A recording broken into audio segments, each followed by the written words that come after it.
Hello everyone, welcome to my YouTube channel. आज की हम जो टॉपिक डिस्कशन करने जा रहे हैं वो है क्लास 10th की नेक्स्ट एक्सरसाइज 1.3। इस एक्सरसाइज में हम लोग कुछ बेसिक टर्म्स डिस्क्राइब करेंगे जो कि इस एक्सरसाइज में एग्जिस्ट होती हैं। तो चलिए देर किस बात की है, वीडियो स्टार्ट करते हैं। जो आज की वीडियो क्लास 10th की 1 पॉइंट एक्सरसाइज की जो हम स्टार्ट करने जा रहे हैं वो है it is based on irrational number. क्यों? क्योंकि 1.3 में जो सम्स आपको आने वाले हैं वो आने वाले हैं बेस्ड ऑन इररेशनल नंबर। तो चलिए आप सबसे पहले इरेशनल नंबर के बारे में जान लीजिए। Irrational number is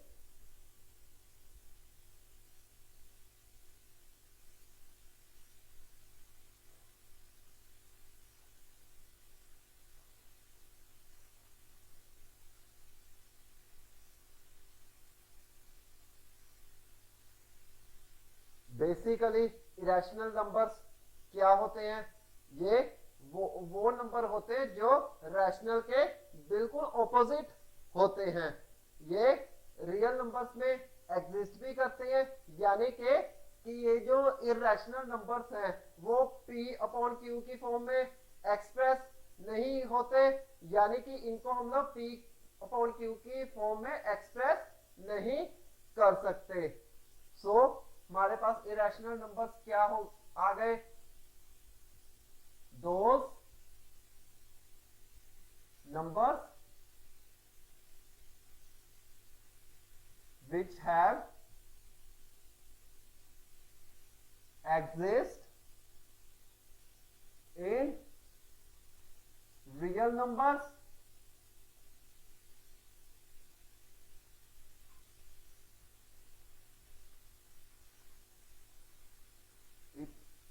it is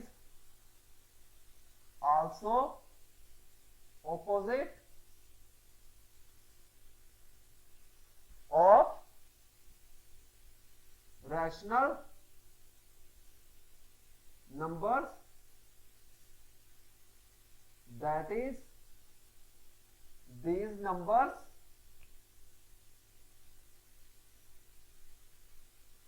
cannot be expressed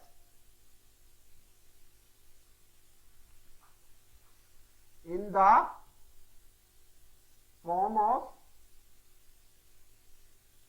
p upon q, where p is numerator and q is denominator,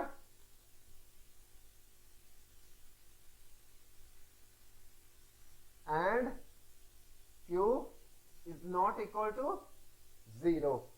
तो हमारे पास जो इरेशनल नंबर क्या होते हैं जो कि हम लोग पी क्यू की फॉर्म में एक्सप्रेस नहीं कर सकते, यानी कि हम लोग कह सकते हैं कि जिन नंबर्स का कोई परफेक्ट सॉल्यूशन होता ही नहीं है उन नंबर्स को हम बोलते हैं इरेशनल नंबर्स। इसमें एक मेन बात ये भी है कि ये नॉन टर्मिनेटिंग होते हैं। मीन्स कि ये जो अगर हमको कोई नंबर गिवन है तो उसका कोई भी परफेक्ट सॉल्यूशन नहीं निकलेगा। It is a non terminating. Okay, it is non terminating।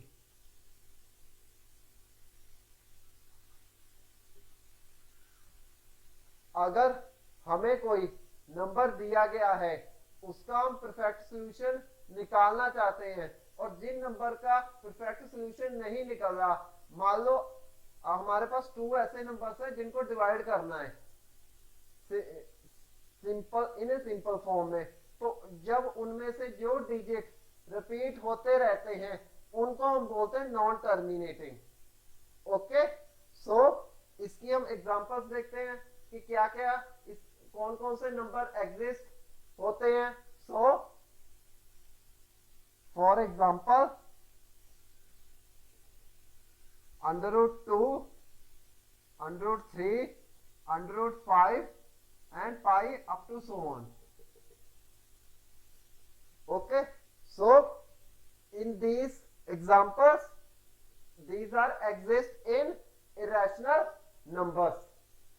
So ये थे irrational numbers की कुछ इंट्रोडक्शन। चलिए नेक्स्ट हम लोग करते हैं इसकी properties discussion. So properties is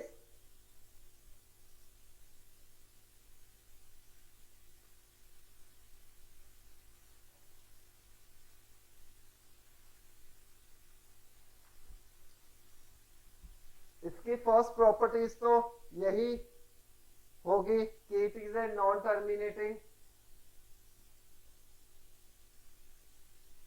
it is non terminating,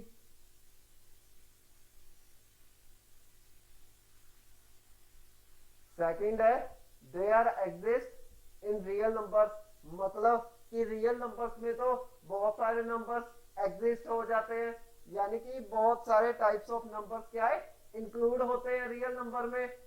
सो कौन कौन से होते हैं, natural number, whole number, fractional numbers, rational numbers और as well as irrational numbers. मैंने पहली वीडियो में आपको रियल नंबर्स समझाए थे ना, तो अगर आपने वो मेरा वीडियो नहीं देखा है तो मैं उसका जो वीडियो का लिंक है वो आई बटन में आपको जरूर दे दूंगा, वहां पे आप लोग जाकर इस वीडियो को देख सकते हैं। So second property is they are exist in real numbers,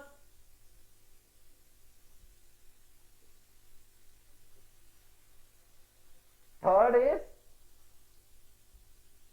ये है कि मान लो अगर मेरे पास दो ऐसे नंबर्स हैं जो इरेशनल है, मेरे को उनको ऐड करना है, तो वो क्या निकलेंगे, वो भी रैशनल नंबर निकलेंगे, क्योंकि बात ये है कि अगर हम इरेशनल नंबर्स को का एडिशन करेंगे तो उसमें एडिशन होता ही नहीं है, या आप लोग समझ सकते हैं कि उसमें एडिशन की जो प्रॉपर्टी है वो एग्जिस्ट ही नहीं करती।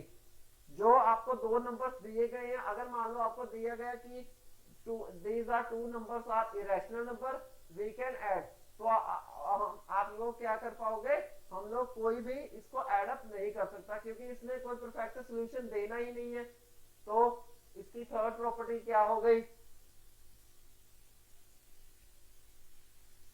The addition of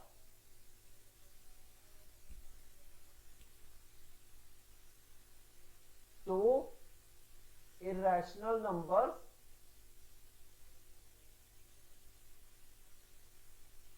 then they give also irrational number।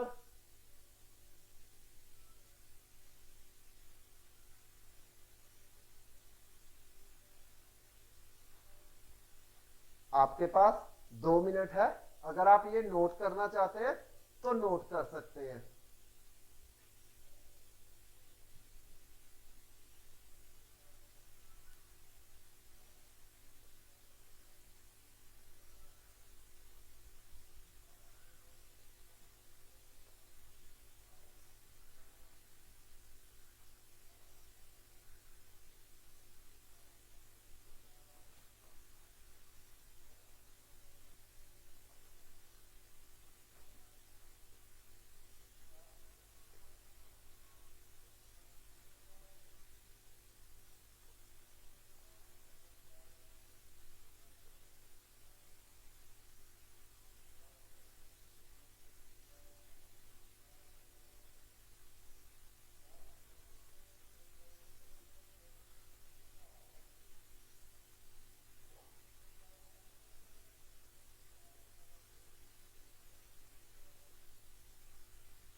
I hope आप लोगों ने नोट कर लिया होगा।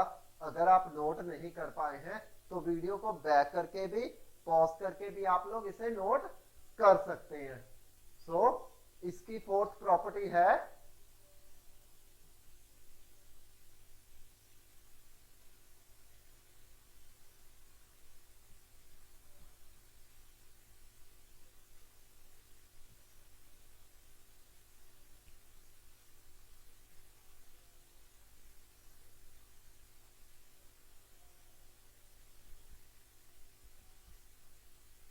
Fourth property of irrational number is, इसमें इन नंबर्स में क्या होता है, इसमें ये होता है कि अगर हम दो नंबर्स का मल्टीप्लाइकेशन करें तो वो क्या इरेशनल नंबर देगा या नहीं देगा।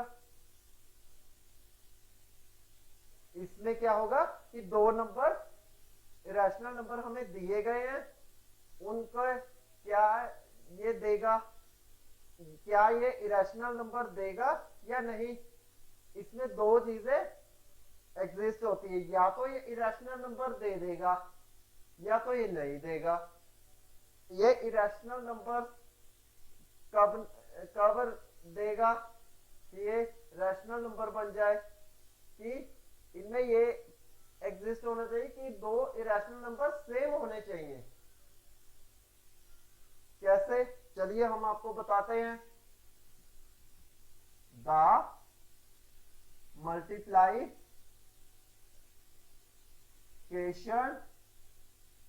Of two irrational numbers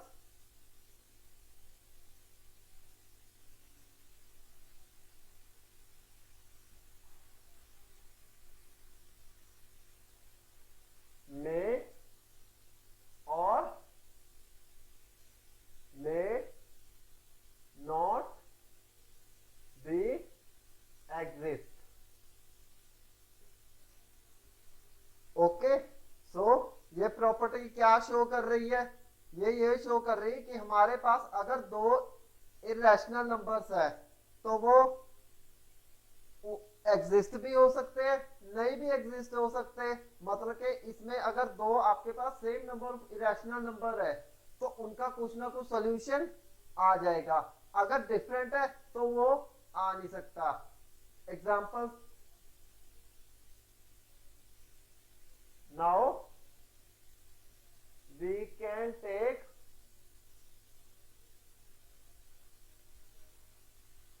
under root 2 and second number also under root 2, then they give the multiply of these two, so under root 2 into under root 2 it becomes 2।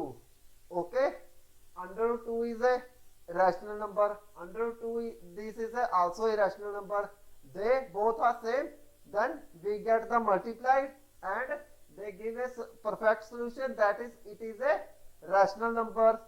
okay, so ये हो गया, ये दे दी इसने solution irrational numbers का जब ये same थे। अगर मान लो मैं कोई और दो नंबर्स ले लूं, that is we can take under root 5 and under root 7। So इसका क्या रिजल्ट आएगा, ये मल्टीप्लाइकेशन होके बन जाएगा under root 35। So this is a irrational number, this is a irrational number, so it is a irrational number. या तो ये दे देगा कोई ना कोई परफेक्ट सॉल्यूशन, और वो तब देगा जब इरेशनल नंबर्स सेम होंगे, अगर डिफरेंट हुए तो ये नहीं देगा। इसकी ये फोर्थ प्रॉपर्टी ये है, ये मल्टीप्लाइकेशन में इस तरह की प्रॉपर्टी एग्जिस्ट करती है। तो चलिए पांचवी प्रॉपर्टी करते हैं इसकी।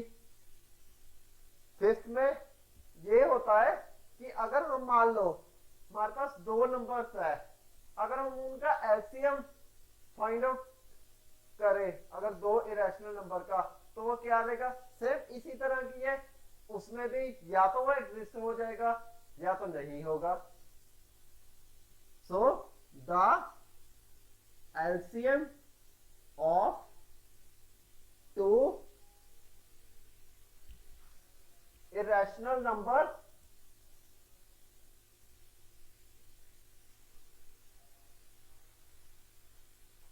may or may not be exist. Okay, तो ये था इरेशनल नंबर्स के ऊपर छोटी सी इंट्रोडक्शन। तो आपके पास 2 मिनट है, अगर आप नोट करना चाहते हैं तो नोट कर सकते हैं, हम बाद में और इसके ऊपर डिस्कशन करेंगे।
आई होप आप लोगों ने नोट कर लिया होगा। अगर आप नोट नहीं कर पाए हैं तो प्लीज वीडियो को बैक करके भी, पॉज करके भी आप लोग नोट कर सकते हैं। मैंने इरेशनल नंबर इसलिए आपको सबसे पहले समझाया, क्योंकि जो आपकी एक्सरसाइज 1.3 है वो इसी के ऊपर बेस्ड है, यानी कि जो आपको सम्स दिए गए हैं वो इरेशनल नंबर्स के ऊपर ही हैं। और महत्वपूर्ण बात एक और है जो आपकी इससे नेक्स्ट एक्सरसाइज है, दैट इज 1.4। तो वो किसके ऊपर बेस्ड है? वो भी सिमिलरली इसी के ऊपर बेस्ड है, इरेशनल नंबर।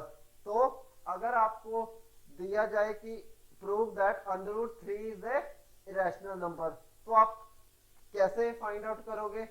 पहले आप लोग क्या करते थे, उसका स्क्वायर रूट लेते थे ना, कि स्क्वायर रूट ले लिया 3 इज इक्वल टू, फिर 1 इंटू 1 करके 1 ले लिया, फिर 2 रह गया, फिर उसको डबल कर दिया 2, 1 का 2, फिर 7, जैसे भी आप लोग करते थे ऐसे ही करते थे ना लोअर क्लासेस में, शायद आपने किया होगा ये सब। तो इसी के ऊपर एक अलग मेथड है जिससे कि हम लोग प्रूफ कर सकते हैं कि √3 is a rational number. Okay, so हम लोग एक थ्योरम करते हैं जो कि बेस्ड है प्रूफ ऑफ कॉन्ट्राडिक्शन। तो वो थ्योरम है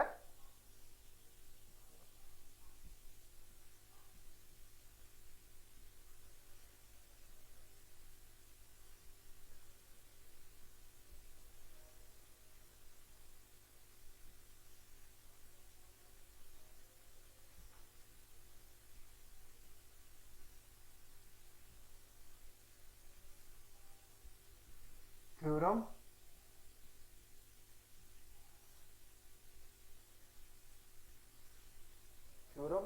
इसमें जो थ्योरम दी गई है वो क्या, क्यों हम लोग कर रहे हैं? क्योंकि जो सम्स हैं आपके वो इसी थ्योरम के ऊपर बेस्ड है। बेस्ड मतलब कि ये जो थ्योरम है हमको बहुत ही यूजफुल है। किस लिए? क्योंकि हमें इसी टर्म्स में ही हम लोग सम्स को सॉल्व कर सकते हैं। उसमें क्या होगा कि आपको स्क्वायर रूट का वो डिवाइडेशन का करने का जरूरत ही नहीं पड़ेगा। ये थ्योरम जो है बहुत ही इजी है। तो थ्योरम ये है इसकी, late P be number if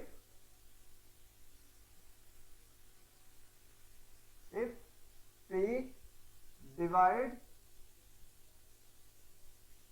a square, then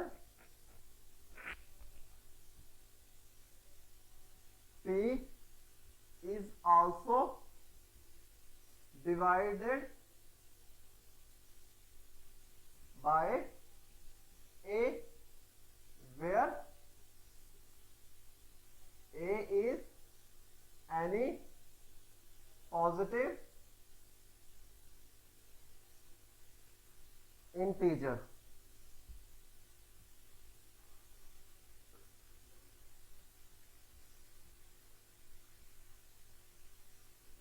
इस थ्योरम की स्टेटमेंट क्या शो कर रही है? ये जो थ्योरम की स्टेटमेंट है ये शो कर रही है कि मान लो हमारे पास कोई नंबर है,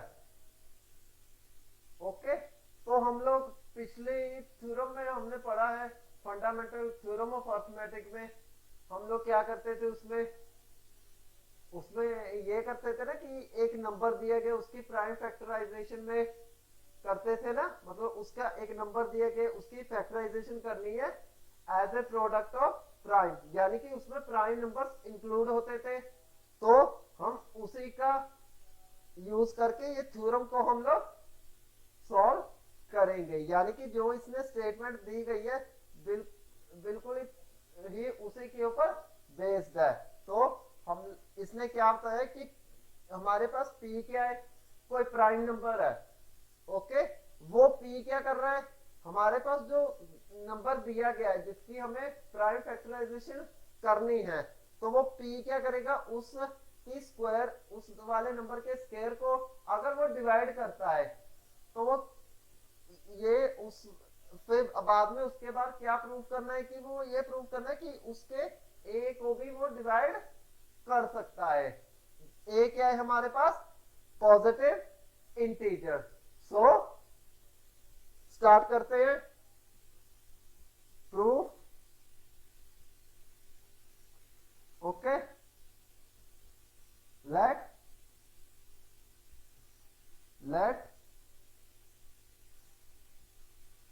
a is any positive integer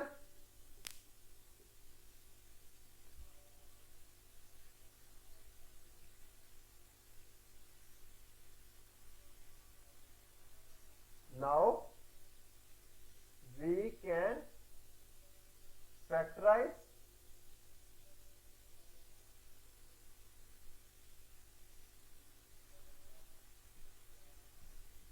in which the product of primes,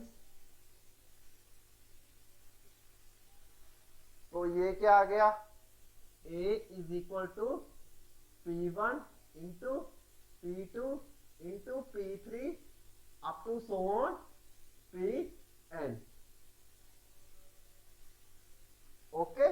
हमने a क्या है, कोई पॉजिटिव इंटीजर है, यानी कि कोई नंबर है, उसकी हमने क्या कर ली, प्राइम फैक्टराइजेशन कर ली according to fundamental theorem of arithmetic. So p1 p2 p3 up to so on pn are primes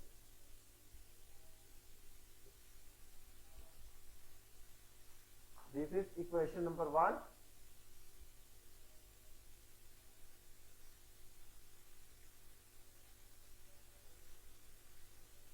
In this case, we can apply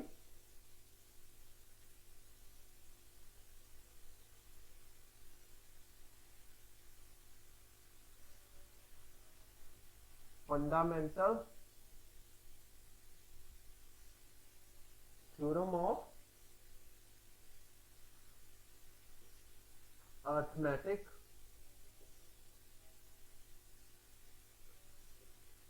तो फंडामेंटल थ्योरम ऑफ अर्थमेटिक क्या कहती थी कि एक नंबर है उसका फैक्टराइजेशन प्राइम में होता है, तो हमने वही कर दिया जो नंबर हमें दिया गया है ए। तो हम लोग क्या करते हैं, हमें क्या चाहिए कि p डिवाइड्स ए स्क्वायर, यानी कि जो ये p है प्राइम नंबर, ओके, वो किसको डिवाइड कर रहा है, ए स्क्वायर को। बट यहाँ पे ए है तो क्या करेंगे हम लोग कि इसको स्क्वायरिंग कर सकते हैं ना। तो चलो स्क्वायरिंग करते हैं इसकी। तो क्या आ जाएगा, A square is equal to p1 into p2 into p3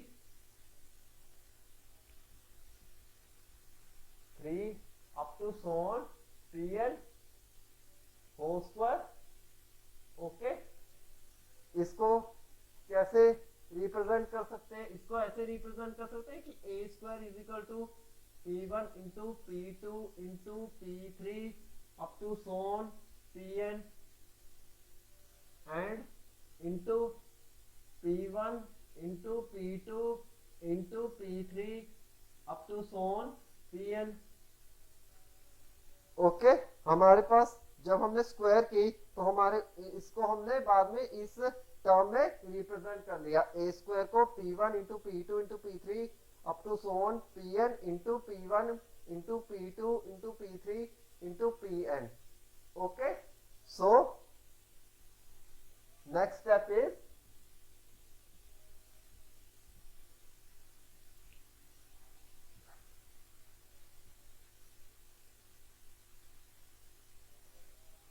ये जो हमारे पास टर्म्स है, नेक्स्ट स्टेप में हम लोग क्या करेंगे कि इसको p लिख सकते हैं, क्यों, क्योंकि है ही प्राइम्स है।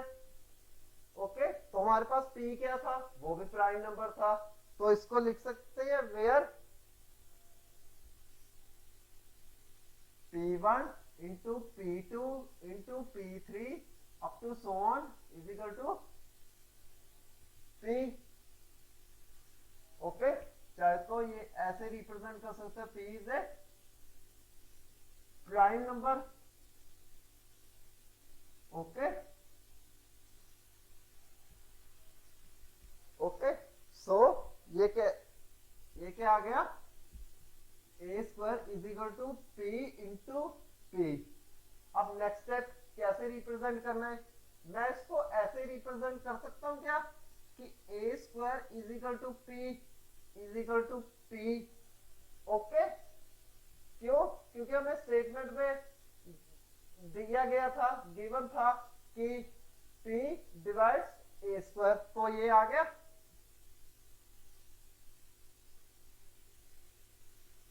ओके, तो हमारे पास ये तो चीज हो गई, हमने ये तो फाइंड आउट कर लिया कि p जो है वो ए स्क्वायर को डिवाइड करता है। अब साथ में ये क्या भी बताना है कि जो ये p है वो a को भी डिवाइड कर देगा।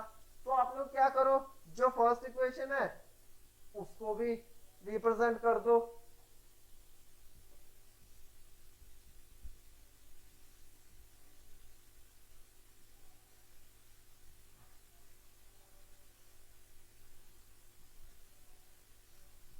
So first equation represented by a is equal to p, तो ये p1 into p2 into p3 up to इसकी वैल्यू हमने p सपोज की थी ना, क्योंकि प्राइम नंबर है तो इसको भी p लिख लिया फर्स्ट को। तो ये क्या आ गई, a upon p is equal to, इसको कोई नंबर दे दो जो कि n होगा। Okay, where n is a any natural number which is equal to 1 2 3, चाहे कोई भी ले लो। ओके, कोई भी नंबर हो सकता है। तो ये भी क्या आ गया स्टेटमेंट के अकॉर्डिंगली कि a upon p also divides a, यानी कि p क्या कर रहा है, a को भी डिवाइड कर दिया इसने। तो जो था वो हमने प्रूव कर दिया। इसी के जो थ्योरम है ये भी यही फिनिश होती है। ये थ्योरम इतनी सी थी आई होप आप लोगों को ये थ्योरम समझ में आ गई होगी। क्या किया कि हमने क्या किया कि एक नंबर लिया, उसको प्राइम फैक्टराइजेशन कर दी उसकी according to fundamental theorem of arithmetic. Okay, तो उसको क्या कर दिया, स्क्वायरिंग कर दी। स्क्वायरिंग के बाद हमने क्या मान लिया कि वो क्या है, प्राइम नंबर है। तो हमने क्या ले लिया कि उस सारी टर्म्स का जो इक्वल थी उसको मान लिया पी, क्योंकि अगर वो प्राइम नंबर है ऑब्वियसली हम ले लिया हमने पी, क्योंकि वो प्राइम नंबर है। ओके, तो उसको कैसे लिख लिया, a square into p into p. तो उसको कैसे रिप्रेजेंट कर दिया, ए स्क्वायर अपॉन पी, क्योंकि गिवन था वो, ऐसा हम लोग कर सकते हैं। ओके, तो नेक्स्ट स्टेप क्या था कि अगर वो ए स्क्वायर अपॉन पी रिप्रेजेंट कर रहा है, यानी कि वो पी जो है ए स्क्वायर को डिवाइड कर रहा है, तो वो इसको ए अपॉन पी को भी रिप्रेजेंट करेंगे, यानी कि पी जो है वो अकेले ए को भी डिवाइड कर देगा। तो हमने क्या किया, इक्वेशन 1 को हमने क्या किया, उसको ऐसे रिप्रेजेंट कर लिया। दोनों चीजें आ गई। आई होप आप लोगों को ये थ्योरम समझ में आ गई होगी। हम लोग एक एग्जांपल लेके सॉल्व करते हैं। क्यों, क्योंकि जो इसके सम्स है वो इसी थ्योरम के ऊपर बेस्ड है। ओके, इसी थ्योरम का हम यूज कर करके इस एक्सरसाइज के जो सम्स है वो सॉल्व करेंगे। हम लोग एक एग्जांपल ले लेते हैं। Example is prove that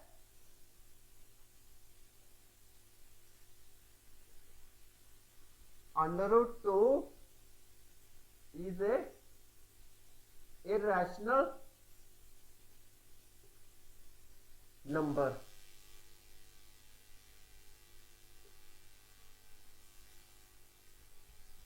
okay, so proof करते हैं इसका।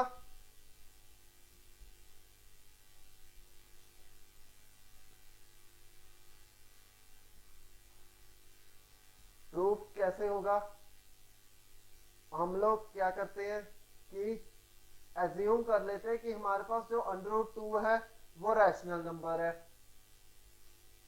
लेट अस अज्यूम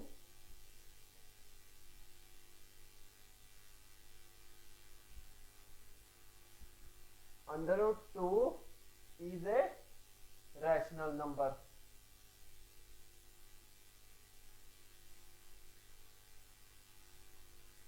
अगर हमने अंडर रूट 2 को रैशनल नंबर एज्यूम किया है, तो क्या हम लोग इसको p अपॉन क्यू की फॉर्म में रिप्रेजेंट कर सकते हैं। सो ये क्या आ गया हमारे पास, under root p sorry square root of 2 is equal to r upon s, यानी कि इसको p क्यू की फॉर्म में रिप्रेजेंट कर दिया, क्योंकि रैशनल नंबर हमने इसको एज्यूम किया था। तो नेक्स्ट स्टेप में हम लोग क्या करेंगे, मान लो अगर आर एस क्या है, को प्राइम है। आर एस क्या है, को प्राइम। तो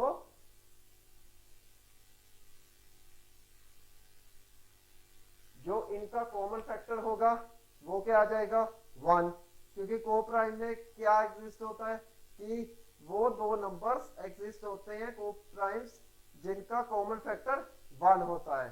सो R and S are co-prime numbers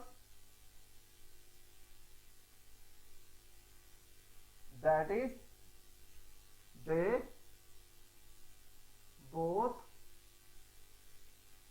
are common factor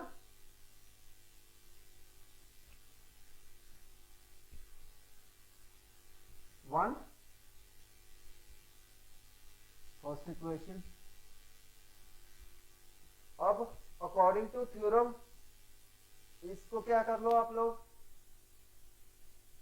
इस थ्योरम को क्या कर, इसको सॉरी इस इक्वेशन को क्या कर लो, स्क्वायरिंग कर लो।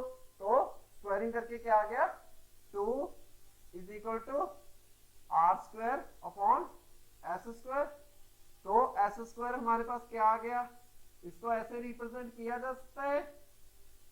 ओके, तो ये क्या डिस्क्राइब हो गया, कि ये जो 2 है 2 डिवाइड्स आर स्क्वायर। ओके, उसी थ्योरम के ऊपर बेस था ये।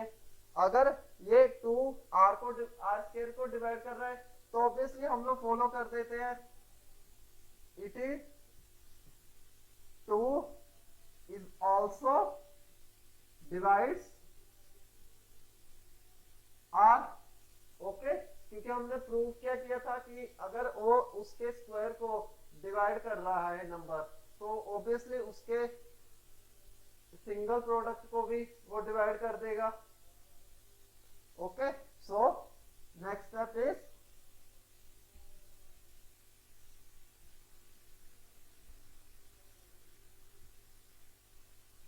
अगर 2 को r डिवाइड कर रहा है तो वो क्या आ जाएगा, हम लोग उसको लिख सकते हैं कि r upon 2 is equal to m, where m is any integer. So इसको लिखा जा सकता है ऐसे कि r is equal to 2m। Okay, तो r की वैल्यू क्या आ गई 2m, क्योंकि r बाय 2 क्या हो रहे हैं, डिवाइड हो रहे हैं, उसका हमने कोई सोल्यूशन निकाल लिया, वो क्या निकला कोई m, वो सोल्यूशन क्या आ गया, सपोज कर लो m। तो इसको ऐसे भी रिप्रेजेंट किया जा सकता है ना कि r is equal to 2m। तो हमारे पास ये वैल्यू आ गई, तो इस वैल्यू को हम लोग यहाँ पुट कर सकते हैं। तो चलो करते हैं। तो एस स्क्वायर क्या आ गया, S square is equal to 2 squaring करके क्या आ गया, ये 4m स्क्वायर अपॉन 2। तो ये क्या बन गया हमारे पास 2 1 द 2 2 टू द 4। तो एस स्क्वायर आ गया हमारे पास 2m square. Okay, next step is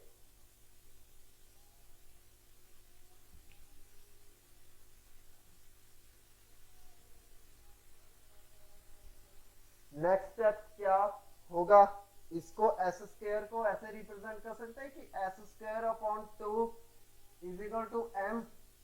okay, same procedure यही आ गया जो हमने r में किया है, वो जो r में हुआ है वो भी s में भी हो गया। तो 2 क्या करने लग गया, 2 divides s square, then 2 is also divides s। अगर 2 r स्क्वायर को भी डिवाइड कर रहा है, 2 r को भी डिवाइड कर रहा है, और हमने s को भी इसी टर्म में रिप्रेजेंट कर लिया कि 2 क्या कर रहा है, s स्क्वायर को भी 2 s स्क्वायर को भी डिवाइड कर रहा है और उसके s को भी डिवाइड कर रहा है। तो हम लोग क्या मान के चल सकते हैं कि जो हमारे पास कॉमन आया इन दोनों में वो क्या आ गया 2। बट क्या हुआ कि जब हमने r और s को को प्राइम माना था तो वो को प्राइम क्या निकला 1, यानी कि को प्राइम क्या होता है, जिसका कॉमन फैक्टर 1 हो जिन इंटीजर का। बट यहाँ पे तो 2 आ गया, तो ये क्या हो गया, तो ये हुआ कि जो हमने सपोज किया था, अज्यूम किया था, वो हमारा इनकरेक्ट हो गया। अगर वो इनकरेक्ट हो गया तो इसको चलो इसको ऐसे रिप्रेजेंट कर लो कि √2 इज ए इरेशनल नंबर। तो अगर वो इनकरेक्ट हो गया तो उससे क्या हुआ कि 2 क्या बन गया, irrational number. So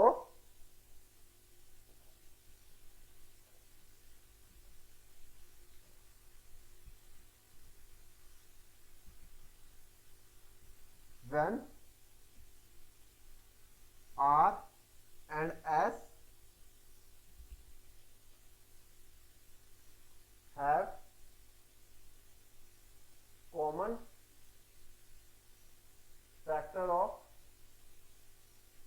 2, but these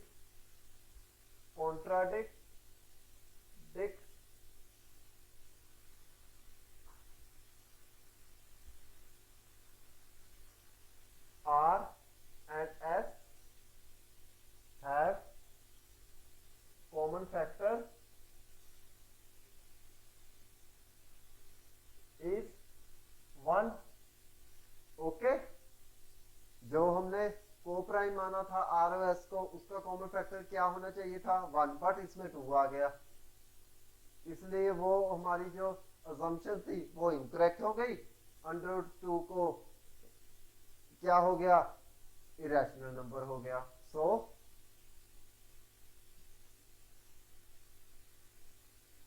our assumption is incorrect, या आप लोग रॉन्ग भी लिख सकते हो कि our assumption is wrong, वो भी ठीक है। so √2 hence √2 is irrational number।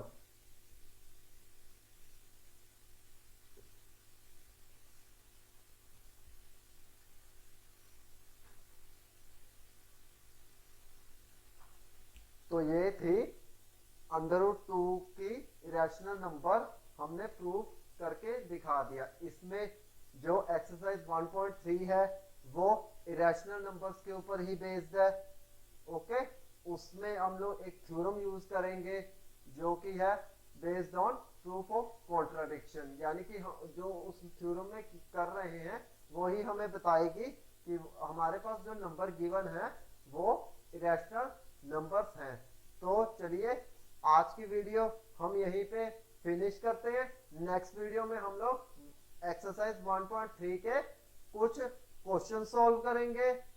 तो अगर आपको मेरा वीडियो पसंद आया है तो इसे लाइक, शेयर एंड सब्सक्राइब करना ना भूलें, और आने वाली बेल आइकन की नोटिफिकेशन को भी ऑन कर ले, ताकि हमारे आने वाली हर वीडियो की नोटिफिकेशन आपके मोबाइल स्क्रीन के ऊपर आ जाए।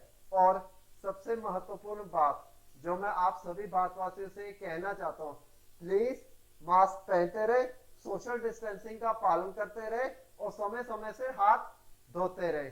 गवर्नमेंट की गाइडलाइंस को जरूर फॉलो करें। और अगर आपको कोई डाउट आ रहा है, कुछ भी आपको कोई भी आपका सम सॉल्व नहीं हो रहा, तो प्लीज आप लोग मुझे कमेंट करके बता सकते हैं। मैं इसके ऊपर आपके लिए कोई ना कोई नेक्स्ट वीडियो बना दूंगा। तो love you too, thank you very much.